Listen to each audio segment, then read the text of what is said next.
sharp sword that with it we should smite the nations. He shall rule them with a rod of iron, and incredible the winepress of the fierceness and the wrath of Almighty God.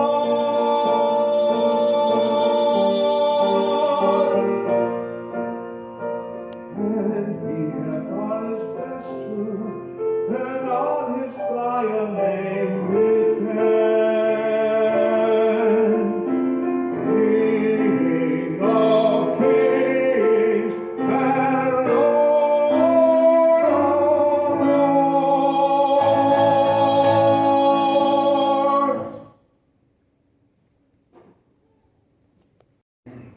Most of you will find this familiar as we sing it in our hymn. Psalm 81:1. Sing aloud to God our strength. Make a joyful shout to the God of Jacob. Raise a song and strike the timbrel. The pleasant harp with the lute. Blow the trumpet. And that means shofar, ram's horn. At the time of the new moon. At the full moon on a solemn feast day. For this is a statute for Israel, the law of God, law of the God of Jacob. Now let me read you some commentaries to show that this is not just a new moon of any month, but the new moon on the start of the Feast of Trumpets. Expositor says, in hymnic form, the covenant community is called to celebrate the festivals corporately. Together they sing joyously to the accompaniment of musical instruments. The full moon fell on the 15th of the lunar month and coincided in the 7th month with the Feast of Tabernacles. So you notice that there's a full moon.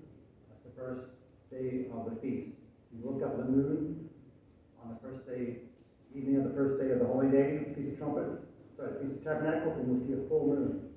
Last night, probably didn't see much, but the new moon did. This festival was of the greatest importance in the Old Testament and is also known as the feast. Its purpose was to proclaim aloud the mighty acts of the Lord in the history of salvation, beginning with Exodus.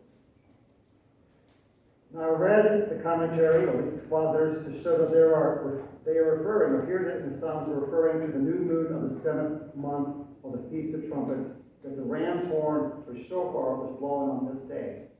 We see the shofar was blown by the priest on this day.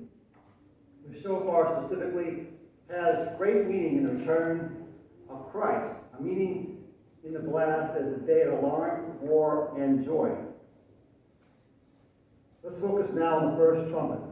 The first trumpet and the seventh, the last trumpet that's blown in Revelation.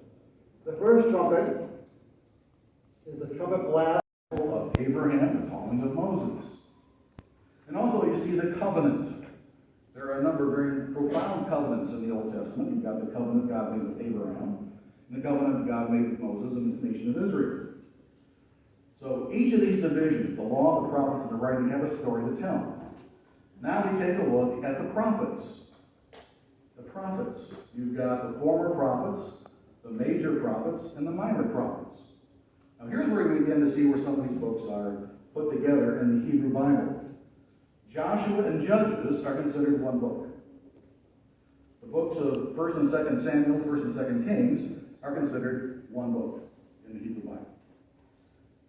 Joshua, Judges, Samuel, Kings are called the former prophets.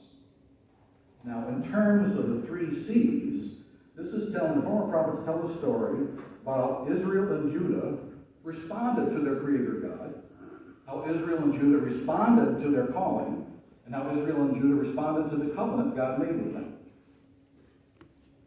Those are the former prophets. Then comes the major prophets. You've got 3 of those, Isaiah, Jeremiah, and Ezekiel. Each of those are considered a scroll. Then you've got the minor prophets, the 12. Those 12 are considered one scroll, one book. So the prophets have 6 books. The book of Joshua, Judges, the book of Samuel, Kings, and individually the book of Isaiah, Jeremiah, and Ezekiel, and then the 12.